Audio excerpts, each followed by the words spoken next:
ដំណឹងពីសាញ់ក្តីសងគ្រោះទៅប្រាប់មនុស្សក្រុមសាងឲ្យដឹងគេនឹងត្រូវស្លាប់បានបងចងពោះបើយើងខ្ញុំមិនចេះខំប្រឹងចូលទៅប្រាប់គេពីព្រះយេស៊ូវទ្រង់សគមចូលមិនមានបាន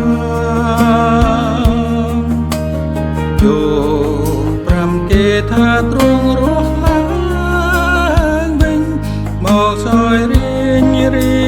ដរាមនេះ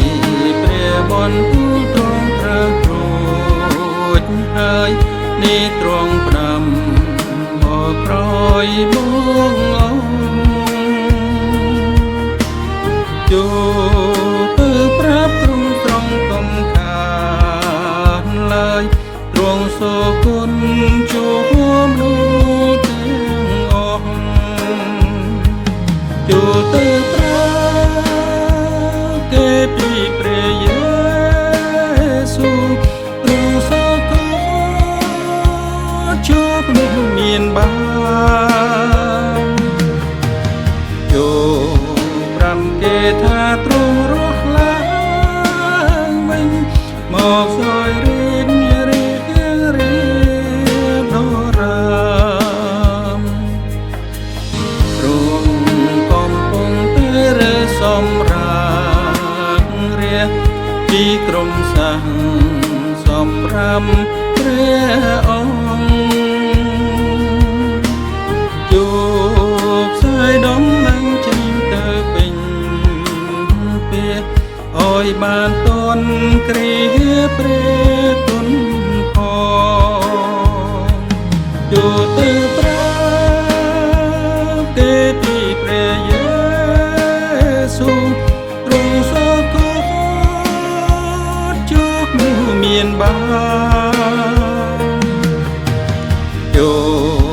ប្រាំគេថាទ្រង់រស់ឡើងវិញមកសោយ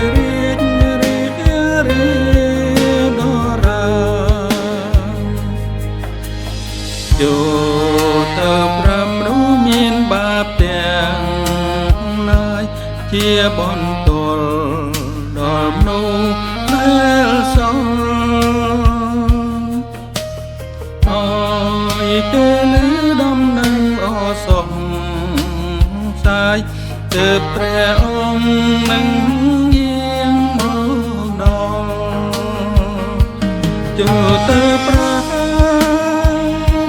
ពីព្រះយេស៊ូវទ្រង់សគមជួបនោះមានបាន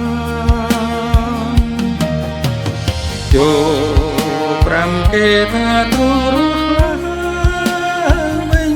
មកសោយរៀងដរាមចូលប្រាំគេថាទ្រង់រស់ឡើងមកសោយរៀង